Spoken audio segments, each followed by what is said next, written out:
Categories हैं और पहला स्टॉक रहेगा बैंकिंग सेक्टर से। तो देखिए बैंकिंग सेक्टर से मेरा पहला स्टॉक रहेगा इंडियन ओवरसीज बैंक,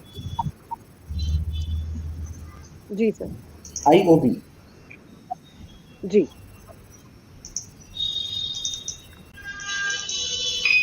अभी 43 के आसपास स्टॉक चल रहा है। देखिए इंडियन ओवरसीज बैंक 1937 में एस्टेब्लिश हुआ था, पब्लिक सेक्टर बैंक है जिसमें कि गवर्नमेंट ऑफ इंडिया की होल्डिंग 96.38% है एज ऑन 30 सितंबर 2023। वेल एस्टेब्लिश नेटवर्क है, 3223 ब्रांचेज हैं, 3515 ATMs हैं, इनकी 4 फॉरेन ब्रांचेज भी हैं, हांगकांग, सिंगापुर, कोलंबो, बैंकॉक में। इसके अलावा इनका एक यूनिवर्सल सेंको जनरल इंश्योरेंस, वहाँ पे 18% का इनका हिस्सेदारी है नॉन लाइफ इंश्योरेंस बिजनेस में। इसके अलावा एक इनकी एक कंपनी है इंडिया इंटरनेशनल बैंक मलेशिया में, जॉइंट वेंचर है, वहाँ पे इनकी 35% की इनकी हिस्सेदारी है, बैंक ऑफ बड़ौदा की 40% और यूनियन बैंक ऑफ इंडिया की 25%। तो एक मलेशिया में इस तरह का एक जॉइंट वेंचर है। अभी रिसेंटली इनका जो इकरा है रेटिंग एजेंसी, उन्होंने इनकी जो रेटिंग है उसको रीअफर्म किया था AA-।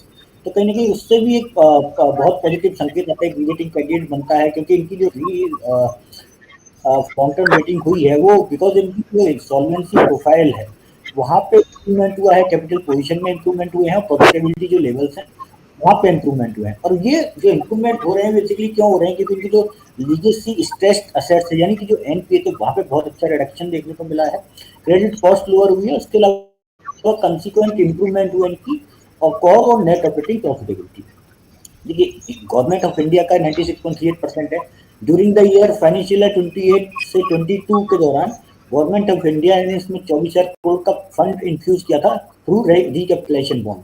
तो वहां से इस स्टॉक को काफी सहारा मिला, अदरवाइज ये स्टॉक जो है PCA फ्रेमवर्क में था। RBI जो है बहुत सारे जो बैंक्स होती हैं जब वो नॉन परफॉर्मिंग एसेट्स NPA उनके ज्यादा हो जाते हैं और लॉस में होते हैं तो उनको एक prompt corrective action PCA framework में डाल देते हैं।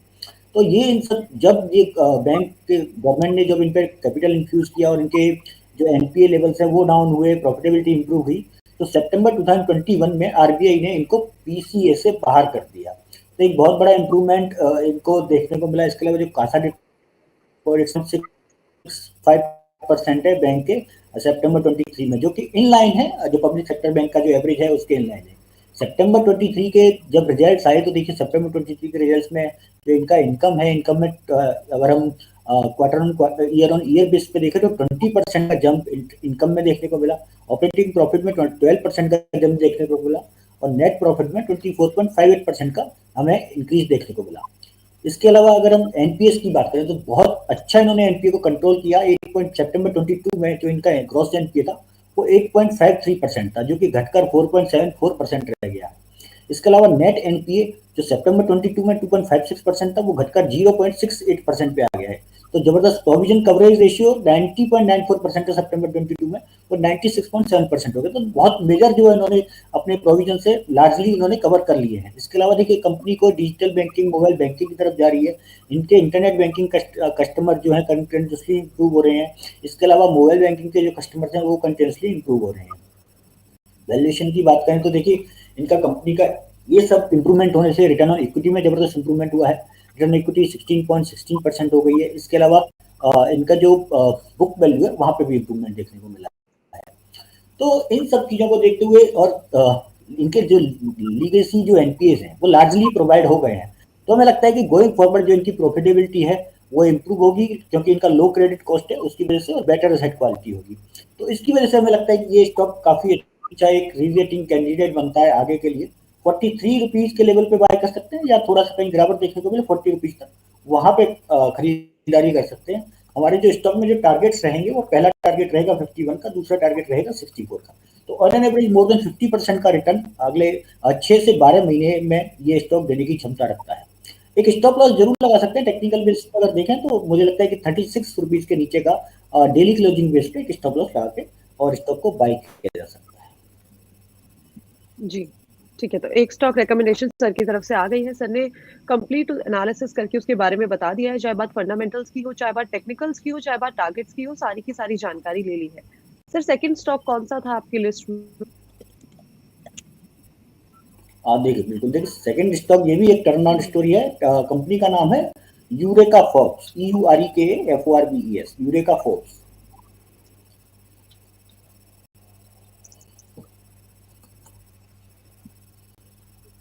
जी सर।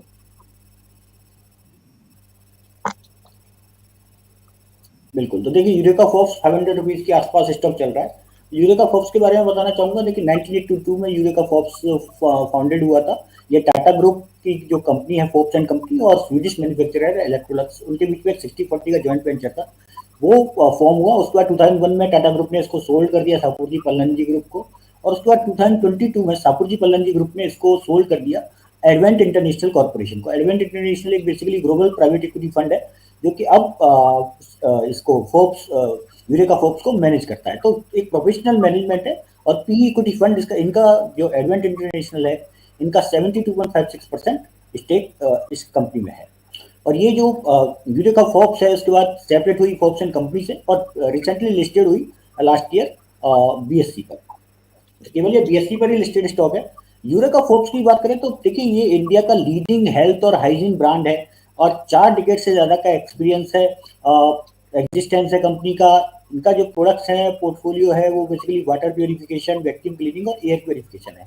अब इनके बहुत सारे हीरो प्रोडक्ट्स हैं, जैसे एक्वागार्ड है, award winning water purifier brand है यूरेका फोर्ब्स का। इसके अलावा फोर्ब्स की वैक्यूम क्लीनर जो मार्केट लीडर हैं, नंबर 1 वैक्यूम क्लीनर ब्रांड था 2020-21 में। इसके अलावा इनके Aeroguard, Forbes health air conditioner, Wolf air purifier, इस तरह के जो ब्रांड्स हैं वो भी है।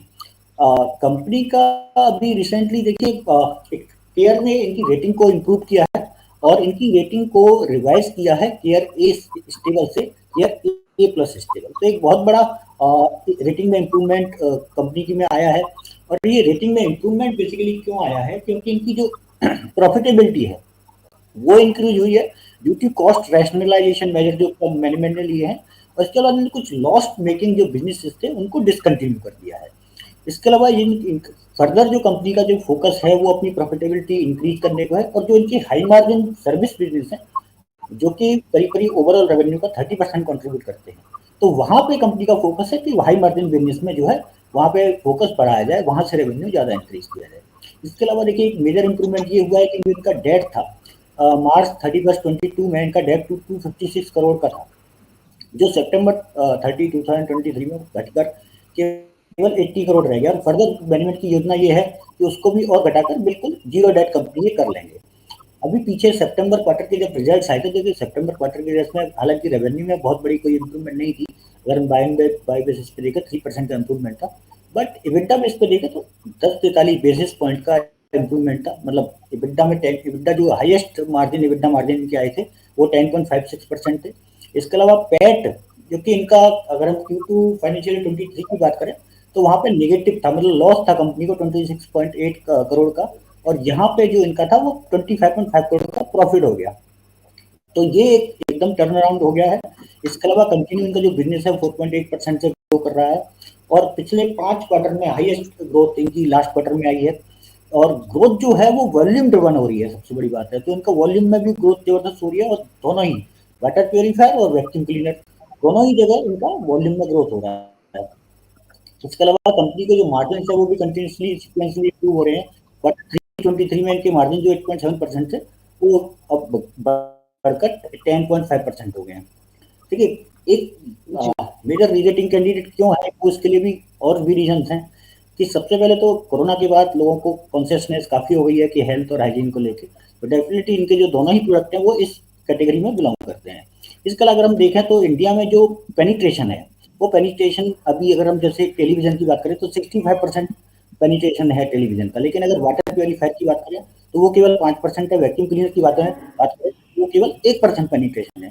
तो जबरदस्त जो है इनके पास रूम है पेनिट्रेशन करने के लिए। इसके अलावा देखिए जल जीवन मिशन गवर्नमेंट की जो योजना है वो 40 मिलियन हाउस होल्ड को कवर करेगी, तो वहां से भी इनका जो वाटर प्योरीफायर का जो सिस्टम है वहां पे डिमांड इनकी आने वाले टाइम में आएगी। तो ये बहुत सारे ट्रिगर्स हैं जो इस स्टॉक को एक रीरेटिंग कैंडिडेट बनाते हैं। हालांकि हमारा अभी का इनिशियल जो टारगेट है स्टॉक में अभी छोटा टारगेट है, और 3 से 6 महीने के जो टारगेट्स हैं वो स्टॉक में रहेंगे हमारे 500 और 490 की रेंज में स्टॉक को बाई किया जा सकता है। एक छोटा सा स्टॉप लॉस जरूर लगा चलें 470 का डेली क्लोजिंग बेस पे, और हमारे जो टारगेट रहेंगे वो 598 रहेंगे। तो ये 3 से 6 महीने का व्यू है अभी, और उसके बाद दोबारा से फर्दर एक बार स्टॉक को देखेंगे। जी, ठीक है। तो 2 स्टॉक रिकमेंडेशन राकेश सर की तरफ से भी आ गई है। सर ने बहुत ब्रीफली समझा दिया है कंपनी के फंडामेंटल्स, टेक्निकल, साथ ही साथ टारगेट्स और स्टॉप लॉस आपको बता दिया है, टाइम फ्रेम आपको कितना रख के चलना चाहिए। लेकिन आज जो भी स्टॉक रिकमेंडेशन